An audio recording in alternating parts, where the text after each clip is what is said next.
অনেক দিন আগের কথা। গৌতম বুদ্ধ তার শিষ্যদের নিয়ে আলোচনা করছিলেন। এমন সময় এক যুবক বুদ্ধের কাছে এসে প্রণাম করে বলে, ভগবান, আমার অনেক খারাপ অভ্যাস রয়েছে যেগুলি আমি ছাড়তে চাই। আমি জানি এই সমস্ত অভ্যাসের জন্য আমার জীবনে, আমার সংসারে অনেক অশান্তি হয়, কিন্তু প্রভু, অনেক চেষ্টা করেও আমি খারাপ অভ্যাসগুলো ছাড়তে পারি না। তখন বুদ্ধ বললেন, কি কি খারাপ অভ্যাস আছে তোমার মধ্যে? যুবকটি বলল, আমি মদ পান করি, আমি জুয়াও খেলি, এমন আরও কিছু অভ্যাস রয়েছে যা বলতে আমি লজ্জা পাই। তখন বুদ্ধ বলল, তাহলে তুমি আজ থেকে সব ছেড়ে দাও। যুবকটি বলল, আজ থেকে কিভাবে ছাড়ব?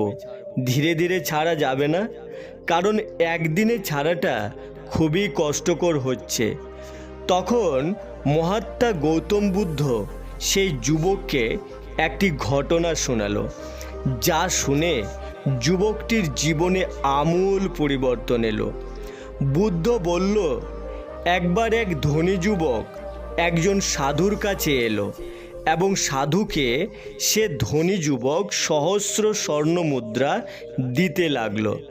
তখন সাধু বাবা কিছুটা অসন্তুষ্ট হলো এবং প্রায় রেগে গিয়ে বলল, চলো আমার সঙ্গে এবং আমার সামনেই এই স্বর্ণ মুদ্রাগুলি গঙ্গা নদীতে ফেলে দাও। সাধু বাবা যুবকটির হাত ধরে গঙ্গা নদীর তীরে এসে উপস্থিত হলো। এবার ধনী যুবকটি নিরুপায় হয়ে মুদ্রাগুলি জলে ফেলতে শুরু করলো, কিন্তু যুবকটি ভাবল মুদ্রাগুলি এক এক করে গুনে গুনে ফেলবো। সেই অনুসারে যুবকটি মুদ্রাগুলি গুনে গুনে জলে ফেলতে লাগলো।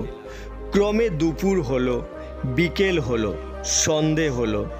এবার সন্ধ্যের সময় সাধু বাবা তার হাতে থাকা বাকি মুদ্রাগুলি কেড়ে নিয়ে একসাথে গঙ্গায় ফেলে দিল এবং সাধু বাবা সেই যুবকটিকে বলল, স্বর্ণ মুদ্রাগুলি একসাথে না ফেলে তুমি গুনে গুনে ফেলছিলে। এর থেকে দুটি কথা স্পষ্ট হয়। এক, এই স্বর্ণ মুদ্রাগুলির প্রতি তোমার কতটা টান রয়েছে যে তুমি এগুলো একসাথে না ফেলে গুনে গুনে ফেলছিলে, এবং তুমি জানার চেষ্টা করছিলে যে তুমি কতগুলো স্বর্ণ মুদ্রা ফেললে।